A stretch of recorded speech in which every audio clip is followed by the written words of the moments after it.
नमस्कार। Case law की अपनी लेक्चर सीरीज में मैं डॉक्टर अमिताभ सिंह एक और इंटरेस्टिंग मुकदमे के साथ आपके सामने उपस्थित हूं। आज बात करेंगे K. N.. Mehra versus state of Rajasthan की। ये इंडियन पेनल कोड का एक क्लासिकल केस है जिसमें 378 के चार्जेस लगे थे, चोरी के चार्जेस लगे थे। इसकी स्टोरी जितनी इंटरेस्टिंग है उससे भी ज्यादा इंटरेस्टिंग है एक्यूज की ओर से उठाया गया सुप्रीम कोर्ट के सामने दिया गया तर्क। एक्यूज ने यहां पर चैलेंज किया था कि उनका इंटेंशन डिसऑनेस्टली है ही नहीं, क्योंकि चोरी के लिए अगर आप एसेंशियल्स की बात करें तो मूवेबल प्रॉपर्टी होनी चाहिए, दूसरे के पोजीशन में होना चाहिए। रॉन्गफुल इंटेंशन के साथ आप उस पोजीशन में से उस आदमी की परमिशन के बिना प्रॉपर्टी को जब ले लेने के इंटेंशन के साथ हटाते हैं तो कहा जाता है कि आप चोरी करते हैं 378 में। अब यहां पर जिस व्यक्ति ने यह काम किया था उन्होंने तर्क दिया कि उनकी ओर से डिसऑनेस्टली कोई भी काम नहीं किया गया। अब सुप्रीम कोर्ट को मौका मिला डिसऑनेस्टली को डिस्कस करने का, जिसे आईपीसी के सेक्शन 24 में बताया गया है। उसका बेयर क्या कहता है वो मैंने यहां लिख दिया। इस डिसऑनेस्टली को जब आप देखेंगे तो इसमें दो वर्ड इस्तेमाल किए जाते हैं, रॉन्गफुल गेन और रॉन्गफुल लॉस। इन दोनों वर्ड्स को डिफाइन किया गया है सेक्शन 23 आईपीसी के अंदर। वो क्या कहते हैं ये देखेंगे। इसके बाद सुप्रीम कोर्ट ने क्या तर्क दिया है एक्यूज के सामने, जो उनके कंटेंशन थे उसकी रिप्लाई क्या दी है, इसको भी देखेंगे। शुरू करते हैं K. N.. Mehra versus state of Rajasthan. ये एक हेलीकॉप्टर की चोरी का भी केस है, इसे आप ऐसे भी समझिए। केस की कहानी बहुत ज्यादा इंटरेस्टिंग है। इंडियन एयरफोर्स का जो ट्रेनिंग कैंप, जो ट्रेनिंग कह लीजिए ऑर्गेनाइज की जाती थी, वो जोधपुर में है। और वहां पर दो लोग थे, के.एन. मेहरा और एम.जेड. फिलिप। के.एन. मेहरा और एम.जेड. फिलिप दोनों ही इंडियन एयरफोर्स के जोधपुर में ट्रेनिंग कैडेट थे। फिलिप को एकेडमी से निकाल दिया गया था क्योंकि वो बहुत ज्यादा वहां पर मिसकंडक्ट करते थे। अब बचे के.एन. मेहरा। के.एन. मेहरा एक नेविगेटर के रूप में ट्रेनिंग ले रहे थे। उनकी जो ट्रेनिंग थी वो एक नेविगेटर के रूप में थी। और उन्हें डकैता एक कह लीजिए कि विमान है जिससे उनकी एक ट्रेनिंग फ्लाइट ड्यू थी। मतलब उनको डकैता एक विमान के जरिए उनको एक फ्लाइट की ट्रेनिंग दी जानी थी। अब घटना के दिन, जिस दिन ये घटना हुई, उस दिन घटना के दिन मेहरा ने फिलिप को साथ में लिया, जबकि फिलिप को पहले ही डिस्चार्ज किया जा चुका था। फिलिप को इन्होंने साथ में लिया और जहां जिस विमान से ट्रेनिंग मिलनी थी, जो कैचा के स्थान पर, इन्होंने हार्वर्ड HT-822, ये एक विमान का नाम है, हार्वर्ड HT-822 को बिना अपने सीनियर ऑफिशियल्स के परमिशन के, समय के पहले और बिना दूसरी फॉर्मेलिटीज को पूरा किए, एक फ्लाइट को जब आप टेक ऑफ करते हैं तो उसके पहले हजारों फॉर्मेलिटीज हैं जिनको पूरा करना होता है, लेकिन इन्होंने ना तो सीनियर से परमिशन ली और जो टाइम था उस टाइम के पहले ये उसको लेके उड़े। और दूसरी बात, इसमें किसी भी तरीके की जो फॉर्मेलिटीज पूरी की जानी थी वो भी इन्होंने नहीं की और ये विमान को लेकर उड़े। लैंड कहां किए? लैंड किए ये इंडो पाकिस्तान का जो इंटरनेशनल बॉर्डर है, जो लाइन ऑफ कंट्रोल है, वहां से 100 किलोमीटर और अंदर पाकिस्तान में जाकर ये लैंड करते हैं। वहां से इन्हें दोनों लोगों को दिल्ली लाया गया। जोधपुर में इनके खिलाफ प्रोसिक्यूशन की गई और इन्हें कन्विक्ट किया गया थेफ्ट के लिए, चोरी के लिए लायबल हुए के.एन. मेहरा और एम.जेड. फिलिप।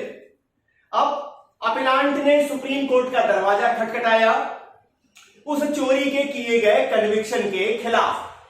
अपीलांट ने यह तर्क दिया कि उसकी ट्रेनिंग ड्यू थी, उसको ट्रेनिंग दी जानी थी, तो उसने क्या किया, ट्रेनिंग के पर्पज से इस विमान को, हार्वर्ड HT-822 को इन्होंने उड़ा लिया। तो एक तरीके से कहीं ना कहीं इंप्लाइड कंसेंट थी, जो भी पोजीशन होल्डर थे उन फ्लाइट्स के, उन एरोप्लेन्स के। अब कोर्ट ने कहा कि taking out A aircraft thereby no relation with the training, both are the quite different aircraft। अब सुप्रीम कोर्ट ने यहां पहली बात तो इंप्लाइड कंसेंट वाली थ्योरी को नकार दिया। कहा भाई साहब आपको डोकैता के अंतर्गत ट्रेनिंग मिलनी थी, आप हार्वर्ड एचटी उड़ा के ले जा रहे हैं और आप कह रहे हैं कि आप अपनी ट्रेनिंग पूरी कर रहे हैं। वास्तव में आप ट्रेनिंग पूरी कर रहे थे या आप किसी और को ट्रेनिंग देने की तैयारी कर रहे थे? सुप्रीम कोर्ट का कंटेंशन इस तरीके का गया कि भाई ट्रेनिंग लेने वाला आदमी क्या किसी न किसी ट्रेनर के अंतर्गत उस चीज को ट्रेन करेगा, ट्रेनिंग लेगा। आप तो आए, आपने विमान स्टार्ट किया और लेके चलते बने, और अब आप कह रहे हैं कि नहीं भाई साहब आपकी तो ट्रेनिंग ड्यू थी, इस कारण से आपने अपनी ट्रेनिंग पूरी कर ली। इसके बाद यहां पर इन्होंने कहा कि यहां दोनों ही चीजें अलग अलग हैं।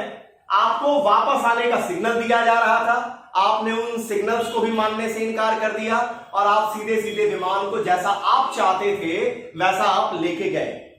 अब ये तर्क तो इनका गिर गया। अब इन्होंने दूसरा तर्क दिया जो लॉ के पॉइंट ऑफ व्यू से सबसे ज्यादा इंपॉर्टेंट है। यहां इन्होंने तर्क दिया, अपीलांट की ओर से तर्क दिया गया कि उनका कोई डिसऑनेस्ट इंटेंशन नहीं था। मतलब जब तक डिसऑनेस्ट इंटेंशन आप नहीं प्रूव करेंगे तब तक आप चोरी के लिए लायबिलिटी नहीं इंपोज कर सकते। तो अब इन्होंने कहा कि इनका कोई डिसऑनेस्ट इंटेंशन था ही नहीं। अब सुप्रीम कोर्ट को इंटरप्रेट करना था सेक्शन नंबर 24 को और सेक्शन नंबर 23 को। अब जरा देखिए, सेक्शन 24 डिसऑनेस्टली वर्ड को डिफाइन करता है। कहता क्या है? whoever does anything with the intention of causing wrongful gain to one person or wrongful loss to another person is said to do that thing dishonestly। मतलब धारा 24 का कहना है कि कोई भी व्यक्ति जो किसी दूसरे व्यक्ति को, किसी व्यक्ति को, खुद को भी या किसी दूसरे व्यक्ति को रॉन्गफुल गेन करने के लिए या रॉन्गफुल लॉस कॉज करता है, वो कहा जाएगा कि डिसऑनेस्टली काम करता है। यहां पहली चीज ध्यान दीजिएगा, रॉन्गफुल गेन और रॉन्गफुल लॉस लिखा हुआ है, wrongful gain and wrongful loss नहीं लिखा हुआ है। मतलब किसी व्यक्ति को अगर रॉन्गफुल लॉस हो रहा है, दूसरे व्यक्ति को रॉन्गफुल गेन हो या ना हो, ऐसे सर्कमस्टांस में भी आपका जो काम है वो डिसऑनेस्टली माना जाएगा। अब आइए, अब दो वर्ड यहां निकल के आते हैं, रॉन्गफुल गेन किसे कहेंगे और रॉन्गफुल लॉस किसे कहेंगे। आईपीसी है, हर चीज डिफाइन करके देगी। सेक्शन 23 रॉन्गफुल गेन को डिफाइन करता है। Wrongful gain is a gain by unlawful means of property to which the person gaining is not legally entitled। मतलब जिस पर्सन को प्रॉपर्टी गेन हो रही है वह उस प्रॉपर्टी को गेन करने का लीगली एंटाइटल नहीं है। नंबर 1 ये हो गया रॉन्गफुल गेन। अब रॉन्गफुल लॉस की क्या डेफिनेशन है? Wrongful loss is loss by unlawful means of property to which the person losing it is legally entitled। मतलब जिससे प्रॉपर्टी, जो व्यक्ति प्रॉपर्टी लूज कर रहा है वह उस प्रॉपर्टी को रखने का, वह उस प्रॉपर्टी का लीगली एंटाइटल्ड है। उससे आप लॉस कर रहे हो, जो लीगली एंटाइटल्ड नहीं है उसको गेन हो तो हम कहते हैं रॉन्गफुल गेन है, रॉन्गफुल लॉस है। अब आगे, a person is said to gain wrongfully when such person retains wrongfully as well as when such persons acquires wrongfully। मतलब या तो आप उस प्रॉपर्टी को wrongfully रखे रहते हैं या उसको एक्वायर करते हैं, उसका पोजीशन आप लेते हैं, उस पे आप जाते हैं, एक्वायर करते हैं, वो भी कहा जाएगा कि आप क्या करते हैं, wrongfully आप गेन कर रहे हैं। Next, a person is said lose wrongfully when such person is wrongfully kept out of any property as well as when such person is wrongfully deprived of property। जब या तो kept out किया जाता है किसी व्यक्ति को wrongful, या उस प्रॉपर्टी को, प्रॉपर्टी से डिप्राइव किया जाता है किसी व्यक्ति को, तो हम कहते हैं कि वो पर्सन wrongfully लॉस उसको किया गया। अब के.एन. मेहरा वाले केस में सुप्रीम कोर्ट ने इंटरप्रिटेशन की। सुप्रीम कोर्ट ने कहा कि जब आप हार्वर्ड एचटी 822 उड़ा के ले गए तो आपने क्या किया, आप इसके लिए लीगली एंटाइटल्ड नहीं थे। आपकी एंटाइटलमेंट अगर हम मान भी लें कि आपकी ट्रेनिंग बाकी थी, तो आपकी ट्रेनिंग बाकी थी डोकैता विमान से, हार्वर्ड HT 822 उड़ाने का आपके पास कोई इंटाइटलमेंट नहीं था। तो मतलब आपने रॉन्गफुल गेन अपने लिए किया। दूसरी बात, विमान जो भी वहां ट्रेनिंग इंस्टीट्यूट पे रखे हैं उस विमान का पोजीशन और स्वामित्व किसके पास है? गवर्नमेंट ऑफ इंडिया के पास है, भारत सरकार के पास है।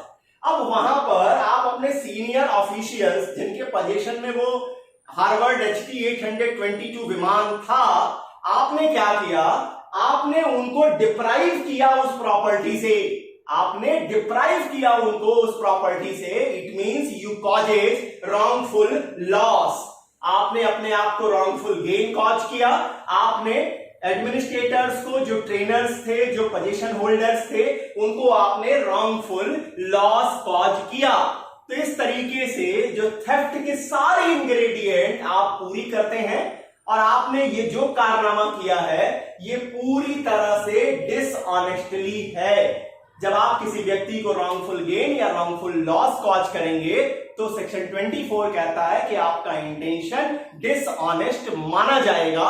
और यहां पर दोनों चीजें आपने की। रॉन्गफुल गेन खुद को कॉज किया, आनंद लिया आपने विमान को उड़ा करके पाकिस्तान के अंदर तक ले जा करके, और रॉन्गफुल लॉस कॉज किया ट्रेनर्स को, जो उन लोगों को जिनका की पोजीशन में वो हार्वर्ड HT 822 विमान था। तो यहां पर KN मेहरा लायबल कहे गए। जो इनको सजा दी गई थी उसे सुप्रीम कोर्ट ने अपहेल्ड कर दिया, अपील को डिसमिस कर दिया। तो ये केस रही KN Mehra versus state of Rajasthan की। केस लॉ की अपनी सीरीज में किसी और इंटरेस्टिंग केस के साथ आपके सामने उपस्थित होऊंगा। तब तक के लिए बहुत बहुत धन्यवाद। नमस्कार।